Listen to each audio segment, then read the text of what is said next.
प्यारे बच्चों, आपका दिन मंगलमय हो। अगर आप नए हैं तो इस चैनल को सब्सक्राइब कर लें। चैनल का नाम है BBC चैनल। आज हम करेंगे पाठ नंबर 4 का सार। पाठ का नाम है पहलवान की ढोलक। इस पाठ को लिखा है फणीश्वरनाथ रेणु ने। फणीश्वरनाथ रेणु जो है एक ऐसे रचनाकार हैं जिन्होंने उपन्यास के साथ साथ कहानियां भी लिखी हैं और कहानियों के साथ उन्होंने जो है संस्मरण लिखे हैं, रिपोर्टाज भी लिखे हैं। मैलांचल इनकी एक ऐसी रचना है जो पूरे हिंदी साहित्य में प्रसिद्ध है और इसी रचना के कारण पहलवान की ढोलक जो है ये भी काफी एक प्रसिद्ध रचना रही है इनकी। लेकिन प्रसिद्धि का आधार जो है मैलांचल इनकी रचना रही है।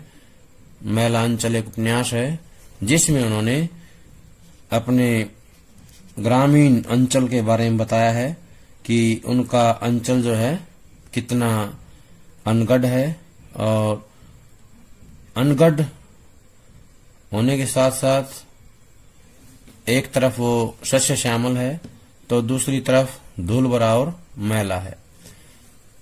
इसमें बताया है कि उन्होंने भारत में जब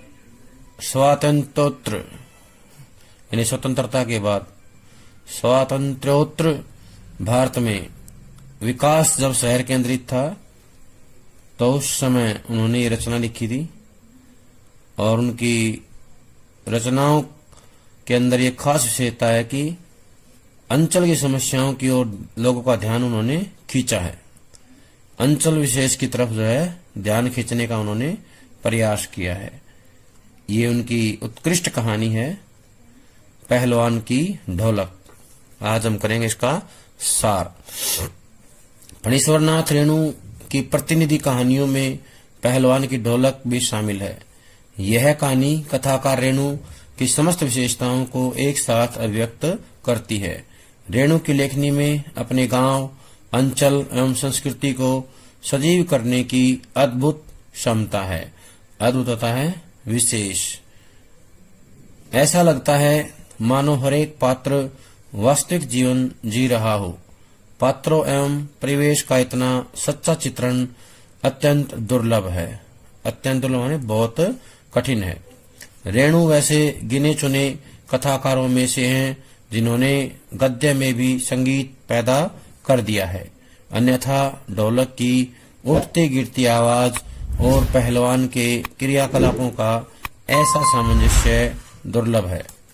इन विशेषताओं के साथ रेणु की यह कहानी व्यवस्था के बदलने के साथ लोक कला और इसके कलाकार के अप्रासंगिक हो जाने की कहानी है। अप्रासंगिक का मतलब होता है महत्वहीन, अनुपयोगी।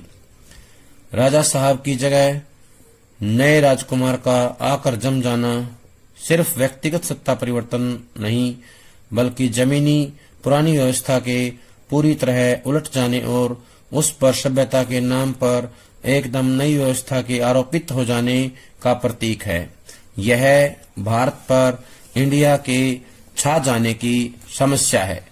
जो लुट्टन पहलवान को लोक कलाकार के आसन से उठाकर पेट भरने के लिए हाय तौबा करने वाली निरीहता की भूमि पर पटक देती है।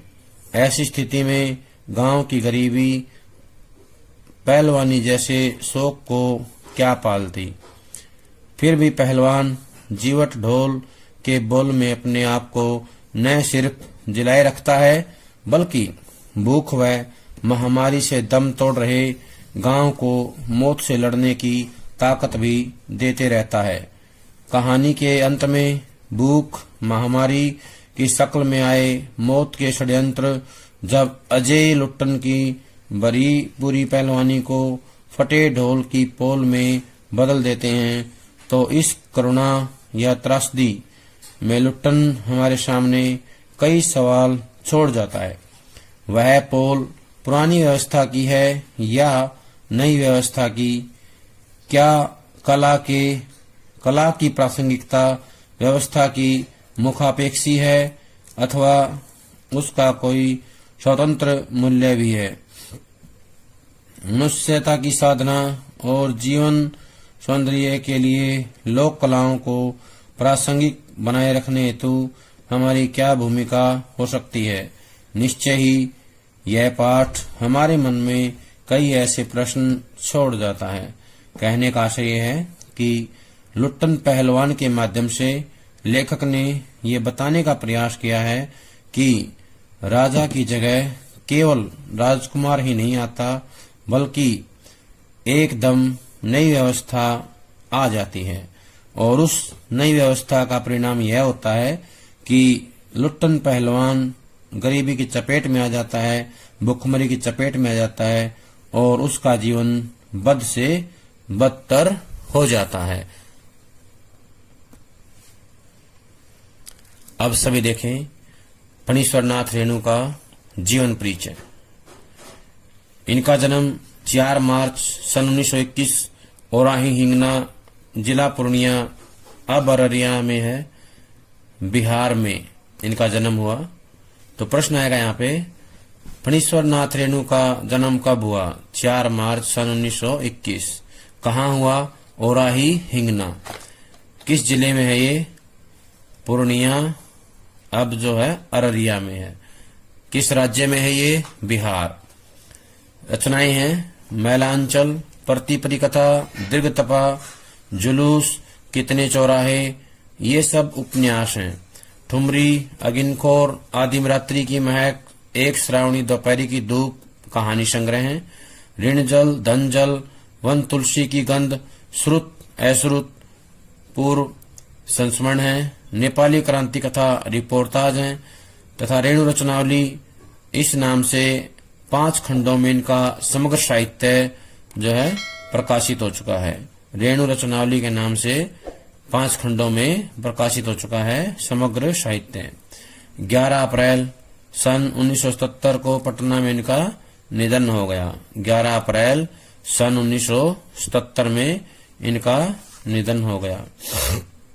इनकी सर्वश्रेष्ठ रचना जिसके कारण इनको हिंदी साहित्य में जाना जाता है वो है मैलांचल।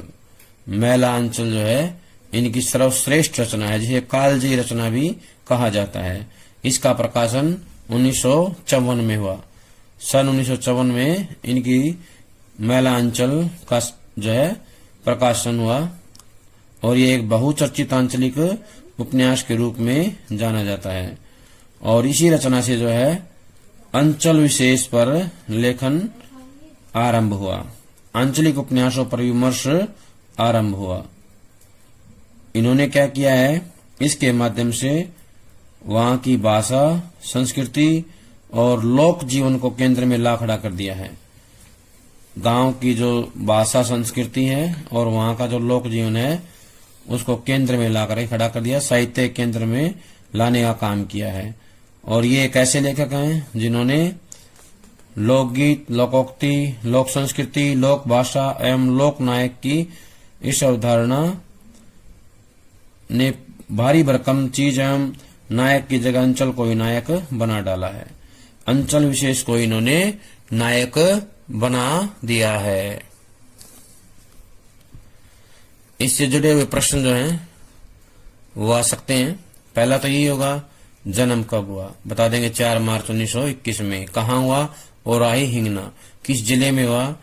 जिला पूर्णिया, अब अररिया में है। किस राज्य में हुआ? बिहार में। प्रतिपरी कथा किस विधा की रचना है? उपन्यास। कितने चौराहे किस विधा की है? उपन्यास विधा की रचना है। अगिनखोर किसकी है? कहानी संग्रह की या कहानी विधा की है। आदिम रात्रि की महक, यह भी कहानी विधा की रचना है। वन तुलसी की गंध, श्रुत अश्रुत पूर्व, ये क्या है? संस्मरण विधा की रचना है। कौन सी है? संस्मरण विधा की रचना। रेणु रचनावली कितने खंड हैं? 5 खंड। रेणु रचनावली के 5 खंड हैं। निधन कब हुआ? 11 अप्रैल 1977 को पटना में। कब हुआ? 11 अप्रैल 1977 को पटना में। इसके बाद एक प्रश्न ये आ सकता है, मैलांचल कब प्रकाशित हुआ? 1954 में। मैलांचल 1954 में प्रकाशित हुआ। और प्रश्न ये भी आ सकता है, फणीश्वरनाथ रेणु की लोकप्रियता का या प्रसिद्धि का आधार क्या है? तो हम बताएंगे इनकी प्रसिद्धि का आधार है मैला आंचल। मैला आंचल के कारण जो है इनको साहित्य में जाना जाता है। ये एक इनकी कालजयी रचना भी कहलाती है। जब तक अगली वीडियो आती है, सभी का बहुत बहुत धन्यवाद।